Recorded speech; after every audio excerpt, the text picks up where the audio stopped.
लिए जाते कि नहीं सेना, वैसा एक भाई आया हेलीकॉप्टर से कि चल भाई आपको निकाल देता हूँ, अभी बहुत समस्या, आप मर जाओगे। मना कर दिया, भगवान आएगा बचाने, मैं नहीं आऊंगा। ऐसा करते करते करते वो पानी में डूब गया और वो मर गया। और मरकर भगवान के पास गया, जब बोला भगवान को, भगवान आपके भरोसे नहीं रहना चाहिए, आप धोखेबाज हो। भगवान को ताना मारने लगे, आपके भरोसे काम नहीं करना, आप तो डूब गया, मैं मर गया जब तक नहीं आया। मेरे भाई बहन, ये बात जब चली तो भगवान ने कहा, मैं 3 बार आया तेरे द्वार पर। पहला एक साधारण गांव का आदमी के रूप में आया कि पानी कम है, चलो मेरे साथ, आपने मना कर दिया। दूसरा केवट के रूप में नाव लेकर आया, चल पार उतार, तो फिर भी नहीं समझ में आया। फिर नहीं काम चला तो हेलीकॉप्टर से तुझे लेने के लिए आया, फिर भी नहीं आया तू। 3 बार आने के बाद में भी तू नहीं आए, पार उतरे, तो आप तुझे समझ नहीं, तेरे बुद्धि को यदि जंग लग गया तो करूं क्या मैं, तू मरेगा नहीं तो और क्या कहेगा।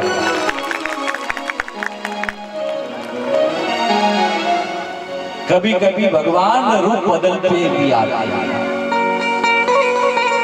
मिलिए धाय न जाने किस रूप में भगवान मिल जाए। सबसे मिलते जुलते रहना, पता नहीं किस रूप में भगवान घूम रहा हो किसी के बीच में। इसलिए सबसे अच्छे से प्रेम से मिला जुला करो, पता नहीं कब श्वास खत्म हो जाए। मरने के बाद में अच्छा आदमी था, उस समय रोने से कोई मतलब नहीं। जीते जी प्रेम करोगे तो परमात्मा खुश होगा, मरने के बाद में रोने से कोई अर्थ नहीं उसका। अब तो गया होगा। तो दुर्योधन अपने द्वार पर परमात्मा आया, चुप गया। अपने सोनूर में परमात्मा इस भागवत कथा के रूप में आया है और अपने को जो कथा के रूप में कह रहे हैं, आप चुकना मत। बुद्धि की कपाट खोलकर समझने की कोशिश करना, बहुत ज्ञानी हो, समझदार हो। मेरे भाई बहन, दुर्योधन ने मना कर दिया परमात्मा, और कहते हैं कि मेरी माँ गांधारी ने 56 भोग बनाया, भोजन करने चलो घर पर। क्या करो? भोजन के लिए चलो। भगवान ने कहा कि 2 ही कंडीशन में मैं भोजन करता हूं, या तो सामने वाले को भूख बहुत लगी हो उस समय भोजन किया जाता है, या फिर सामने वाले की श्रद्धा हो उस समय भोजन किया जाता है। नहीं तो आपकी श्रद्धा है और नहीं मुझे भूख लग रही है, मैं भोजन नहीं करूंगा। वो परमात्मा ने दुर्योधन को नकार दिया। इससे ये सिद्ध होता है कि भगवान केवल भाव को स्वीकार करते हैं। धन दौलत के कारण भगवान आपसे नहीं मिलेंगे, पर भाव श्रद्धा के कारण आपको परमात्मा जरूर मिलेंगे। भाव होना जरूरी है। भावना में भाव है तो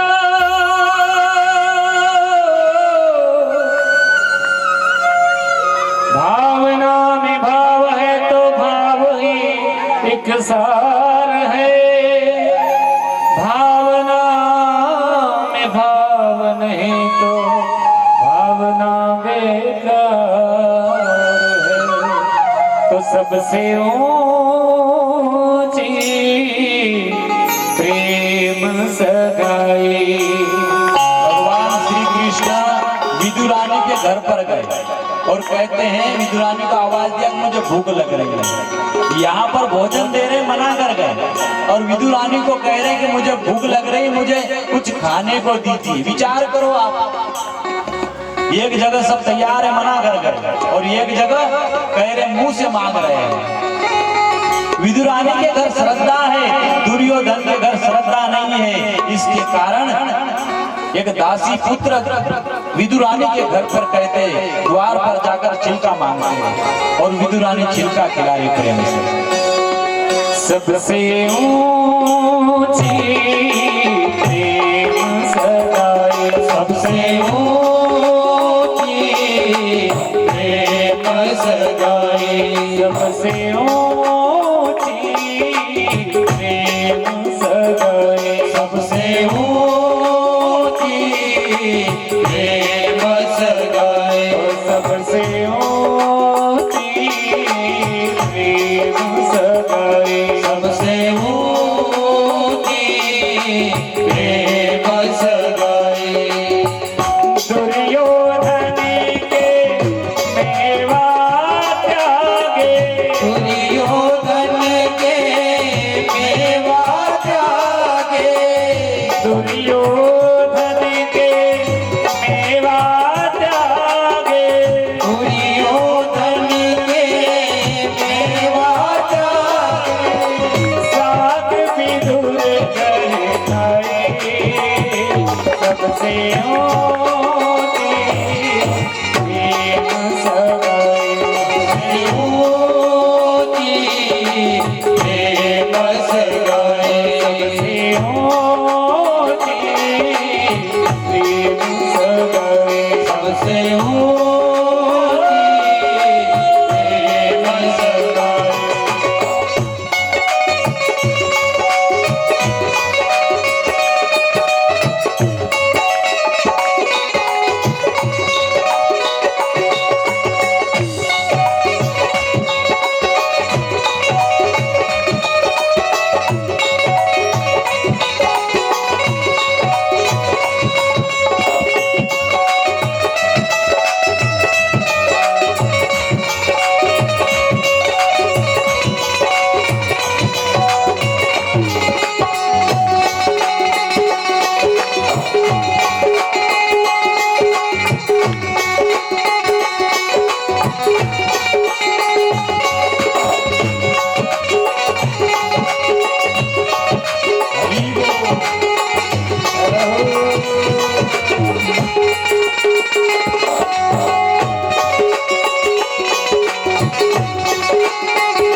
झूठे फल शबरी के खाए, झूठे फल सबरी के खाए, झूठे फल शबरी के खाए, झूठे फल सबरी के खाए, बहुविध साध बताई, सबसे ऊंची प्रेम सगाई, सबसे ऊंची प्रेम सगाई, सबसे ऊंची प्रेम सगाई, सबसे ऊंची प्रेम सगाई।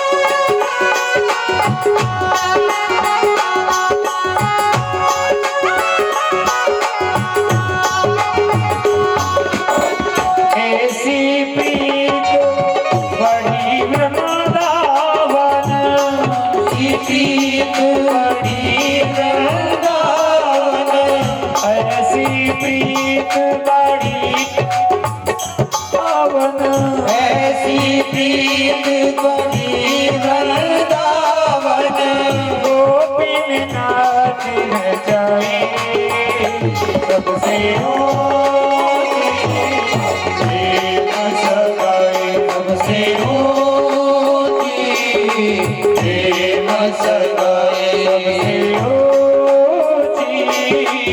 प्रेम सगाई, सबसे ऊंची प्रेम सगाई।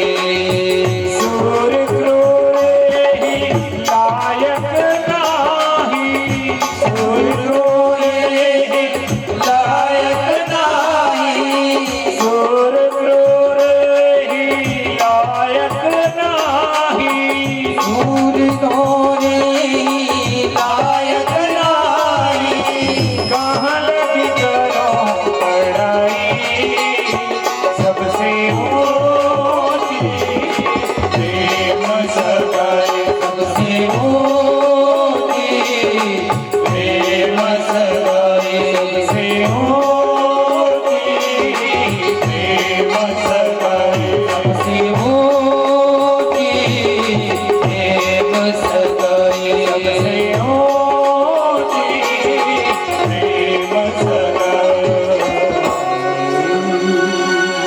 सबसे ऊंची प्रेम सगाई।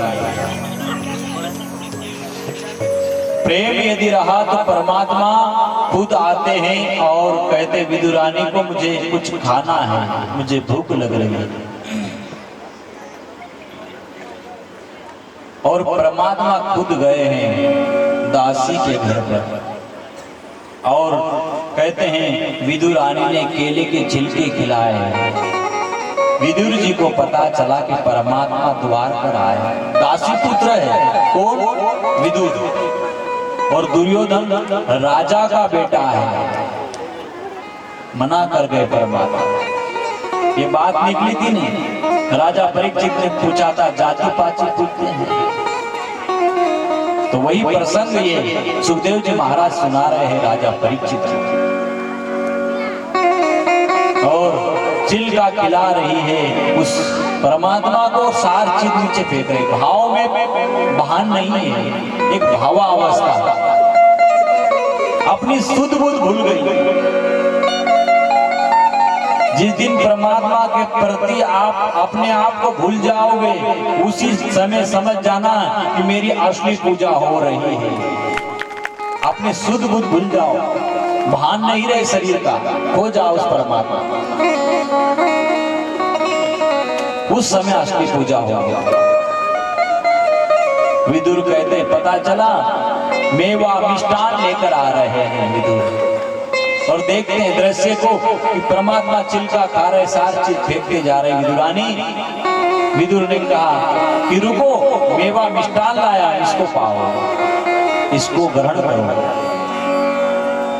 मेरे भाई बहन, परमात्मा ने हाथ पकड़ लिया कि आप नहीं चाहिए, आप मेरे तृप्ति हो गई। और परमात्मा ने छिलके खाकर बस अपनी तृप्ति कर ली। वो छिलका नहीं है, वो श्रद्धा भाव है, प्रेम है। उसको भगवान कृष्ण स्वीकार करते हैं महाराज, स्वाद नहीं श्रद्धा को स्वीकार करते हैं। तो अपने जैसे को कोई छिलका खिलावे तो भाई झगड़ा चालू हो जाए। इतने दिन में आए छिलका, अभी समधी को यदि अच्छा भोजन नहीं खिला महाराज तो क्या बताऊं आपको, ऐसी हालत हो जाए महाराज, कई साल तक आपके घर पर नहीं आए। एक बार गयो कहीं समधी, कहीं मेजबानी की तो ऐसी सूखी भाजी बाटी बना दी नो, अपमान कर दिया मेरा। बोले कैसी सोच है ना, क्योंकि आप और हम स्वाद में जीवन जी रहे हैं, पर भगवान श्रद्धा में जीवन जीते हैं कि भाई जिसकी प्रेम और श्रद्धा रही, मैं उसको स्वीकार करता हूं, स्वाद को स्वीकार नहीं करता। और घर में झगड़े का कारण है स्वाद है। घर में भोग लगाओ और फिर भगवान का भोजन घर वालों को सबको दो। कौन कौन घर में भोग लगाता है फिर भोजन करता है रोज? एक भाई, दो भाई, 3, 4, 5, 6, 8, 10 भाई है। माताओं में कोई नहीं है, भोग लगाते हैं अपने घर पर। रोज भगवान को भोग लगाओ, वो प्रसाद बन जाता है। आप आश्रम में जाते हो ना, भले कितना भी भोजन किया, हम बोलते प्रसाद ले लो। और प्रसाद में स्वाद नहीं देखा जाता है, प्रसाद में भाव देखा जाता है कि भगवान का प्रसाद है, इससे मेरी तृप्ति हो जाएगी महाराज। घर में भोग लगाओ, भोग लगाकर ही घर में भोजन करना चाहिए। प्रसाद बनाकर फिर भोजन करो, प्रसाद नहीं तो महाराज भोजन करेंगे जरा सा नमक ज्यादा हो जाए, इतनी महाभारत हो जाएगा। माताओं को बचने का भी साधन है, गलती से जरा ज्यादा डल जावे नमक तो अब जानबूझकर तो कोई डालेगा नहीं, पर गलती से डल जावे तो धीरे से माता बोल भी सकती है कि भगवान को भोग लगा हुआ है, आप आराम से खा लो, भगवान के प्रसाद में स्वाद देखने की जरूरत नहीं है। नहीं तो महाराज मामला खतरनाक हो जाएगा।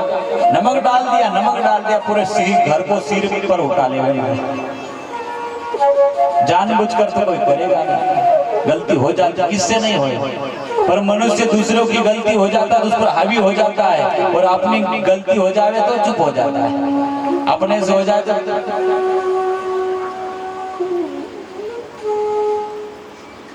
मेरे भाई बहन, उस परमात्मा ने, उस गोविंद ने उस श्रद्धा और प्रेम को स्वीकार किया।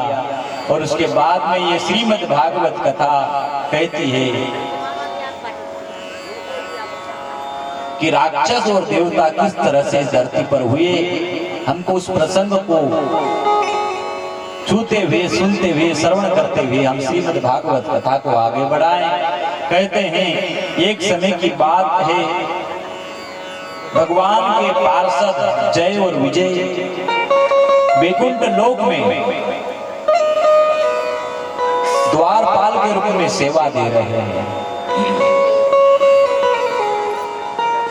हेतु पार्षदो मह्यम जयो विजय एवच। जय विजय पार्षद दर्शन हेतु चार कुमार, सनत कुमार वहां पर द्वार पर आए। कहते हमको दर्शन करना है। सनक, सननंदन, सनत कुमार और सनातन चारों भाई आए और जिद करने लगे कि हमको दर्शन करना है। तो जय विजय पार्षदों ने कहा क्या आप दर्शन नहीं कर सकते, अभी आराम का समय है, आपको दर्शन नहीं होंगे। जय श्री कृष्ण मना कर दो। सनत कुमार क्रोधित हो गए कि हम इतनी दूर से चलकर आए हैं और दर्शन नहीं।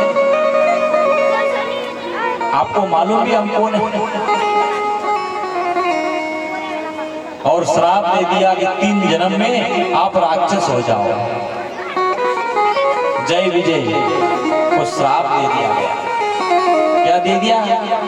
और श्राप के कारण राक्षस हुए धरती पर। धरती पर राक्षसों को भगवान ने नहीं बनाया, श्राप के कारण राक्षस प्रकट हुए धरती पर। श्राप 3 जन्म में राक्षस हो जाओ दोनों है। जय विजय मेरे भाई बहन, कौन कौन से जन्म में? हिरण्याक्ष, हिरण्यकश्यप, शिशुपाल, दंतवक्र और रावण और कुंभकर्ण। ये 3 जन्म में राक्षस हो जाते। मेरे भाई बहन, समय के संयोग से दीति के गर्भ से राक्षसों की माता दीति और देवताओं की माता अदिति। दीति के गर्भ से हिरण्याक्ष और हिरण्यकश्यप का जन्म हुआ। हिरण्याक्ष जब हुआ तो कहते हैं निकला युद्ध लड़ने के लिए, जैसा ही हुआ। रास्ते में नारद जी मिले और नारद जी को कहते हैं युद्ध लड़ना विड़ना कुछ आता है कि नहीं? मुझे लड़ना है कि ये तंबूरा बजाना आता है बस। नारद जी ने कहा कि हमारे बस का रोग नहीं है। वराह भगवान पृथ्वी को लेकर आ रहे हैं समुद्र से। बोले प्रलय के समय धरती चली गई, उसको लेकर आ रहे हैं। आपके बरोबरी का योद्धा वो है, उनसे आप लड़िए। हमारे बस का रोग नहीं। जबरदस्ती बताओ, लेना नहीं देना नहीं, बोले झगड़ा करना। कई लोग ऐसे भी होते हैं, लेना नहीं देना नहीं, जबरदस्ती सामने आवे। तो नारद जी ने कहा हमारे बस का रोग नहीं आपसे झगड़ा करना, आप कहीं दूसरे से। और वराह भगवान के पास भेज दिया गया और गया वो जहां से पृथ्वी लेकर भगवान वराह जा रहे हैं। मेरे भाई बहन, उसी समय वहां पर वराह भगवान को ललकारा है कि आप मुझसे युद्ध लड़ो। जैसा ही ललकारा, भगवान ने अपने गदा से उसके धड़ से अलग कर दिया। महाराज हिरण्याक्ष मारा चला गया। गोपाल कृष्ण भगवान की जय। हिरण्यकश्यप बाकी है। ये सृष्टि मनु और शत्रुपा से ही इस सृष्टि का उत्पत्ति हुई है। किससे? मनु और शत्रुपा। मनु महाराज के 2 पुत्र हुए, प्रियव्रत और उत्तानपाद। 2 राजा उत्तानपाद की 2 पत्नियां, सुरुचि और सुनीति। और दो बालक। कौन कौन से वे? ध्रुव और उत्तम। मेरे भाई बहन, राजा उत्तमपाद एक समय सिंहासन पर बैठे हैं। कहते हैं कि उनका जो लड़का है उत्तम गोद में बैठा हुआ है। ध्रुव ने कहा कि मुझे भी उनकी गोद में बैठना है। तो सुरुचि कहती है कि मेरी कोख से जब जन्म लेगा तब जाकर तू तेरे बाप की गोद में बैठ सकता है, तुझे बैठने का अधिकार नहीं है। उत्तमपाद की दो पत्नियां हैं, सुरुचि और सुनीति। हर मनुष्य की दो पत्नियां हैं, अच्छे विचार और बुरे विचार, सुरुचि और सुनीति। सीधा सुनो, मनमुखी और गुरुमुखी। मनमुखी एक शास्त्रमुखी, एक मनमुखी और एक सदगुरुमुखी। ये समझने जैसा सूत्र है मेरे भाई बहन। सुरुचि का मतलब क्या होता है और सुनीति का मतलब? सुनीति मतलब शास्त्रों को छूकर जो आया, शास्त्रों के अनुसार जो आया है वो सुनीति। और सुरुचि माने अपने मन में जो आया वो कर देने का नाम उसका सुरुचि। नीतिर्यस्य सह सुनीति सौरुचि रुचिर्यस्य सह सुरुचि। अपने मन के अनुसार जो कर ले, शास्त्र से कोई लेना देना नहीं, वो सुरुचि। और सुनीति जो शास्त्र के अनुसार जैसा जीवन बताए कैसा जीना चाहिए। अभी आपने सुना ना कि प्रातः काल 4 बजे उठना चाहिए, ये शास्त्र पद्धति है, ये सुनीति है।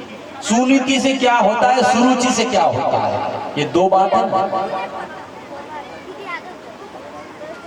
जय श्री कृष्ण। अभी 4 बजे कौन उठने वाला है? 4 बजे कोई उठता है? अभी नहीं, रोज। अभी तो हर आदमी जगा हुआ है, पूरे गांव में सब चेतन हो गए हैं यहाँ से वहां तक। शास्त्र कह रहा है 4 बजे उठना चाहिए। 4 बजे उठना बहुत मुश्किल भी काम है। शास्त्र के अनुसार जीवन जीना ही वास्तव में वो आदमी जिंदा है जो शास्त्र के अनुसार जीवन जी रहा है। वो हर परिस्थिति में आनंद में रह लेगा, प्रसन्न रह लेगा। और ध्रुव को उसकी जो सौतेली माँ है सुरुचि मना कर गई, आप बाप की गोद में नहीं बैठ सकते। ध्रुव